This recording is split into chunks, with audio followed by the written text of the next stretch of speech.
KPSC ಪರೀಕ್ಷೆಯನ್ನ pass ಮಾಡಿಸುವುದಾಗಿ ನಂಬಿಸಿ ವಂಚನೆ ಮಾಡಿರುವಂತಹ ಆರೋಪವೊಂದು ಕೇಳಿಬಂದಿರುವಂಥದ್ದು.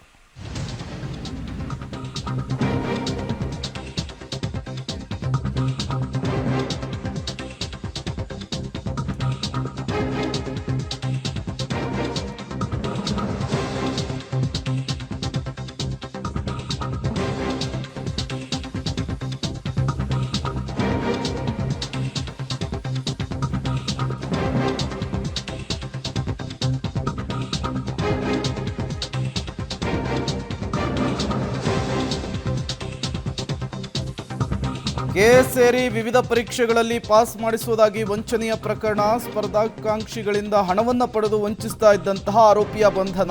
ಪರೀಕ್ಷಾರ್ಥಿಗಳನ್ನು ವಂಚಿಸ್ತಾ ಇದ್ದಂತಹ ಆರೋಪಿ ಗೋವಿಂದರಾಜು ಅರೆಸ್ಟ್ ಆಗಿದ್ದಾನೆ.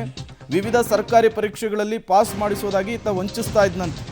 ಲಕ್ಷಾಂತರ ಹಣವನ್ನು ಪಡೆದು ವಂಚಿಸಿರುವಂತಹ ಆರೋಪಿ ಗೋವಿಂದರಾಜು ಗೊತ್ತಿರೋದನ್ನು ಬರೆದು ಉಳಿದಿರೋದನ್ನು ಖಾಲಿ ಬಿಟ್ಟು ಬರುವಂತೆ ಸೂಚಿಸ್ತಾ ಇದ್ದಂತೆ. ಪರೀಕ್ಷೆ ಬರೆಯೋದಕ್ಕೆ ಹೋದಂತಹ ಅಭ್ಯರ್ಥಿಗಳಿಗೆ ಹೇಳ್ತಾ ಇದ್ದಂತೆ.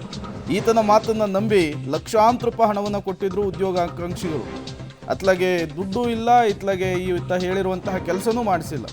ಈ ಆರೋಪಿ ಗೋವಿಂದರಾಜು ಇದಾನಲ್ಲ, ಈತ ರೈಲ್ವೆ ಇಲಾಖೆಯ ಉದ್ಯೋಗಿ ಅನ್ನೋದು ಇಲ್ಲಿ ಗಮನಿಸಬೇಕಾದಂತಹ ವಿಷಯ. ಈ ಹಿಂದೆ 2019ರಲ್ಲಿ ಸಿಸಿಬಿ ಪೊಲೀಸರು ಗೋವಿಂದರಾಜು ಮೇಲೆ ಕೇಸ್ ಮಾಡಿದ್ರು. ಈಗ ಮತ್ತೊಮ್ಮೆ ವಂಚನೆಯ ವಿಚಾರ ಈತನ ಮೇಲೆ ಕೇಳಿ ಬರ್ತಾ ಇದೆ. ಮೋಸ ಹೋಗೋರು ಇರೋವರೆಗೂ ಮೋಸ ಮಾಡೋರು ಇದ್ದೇ ಇರ್ತಾರೆ ಅನ್ನೋದಕ್ಕೆ ಈ ರೀತಿಯ ಪ್ರಕರಣಗಳು ಬೆಸ್ಟ್ ಎಕ್ಸಾಂಪಲ್ಸ್.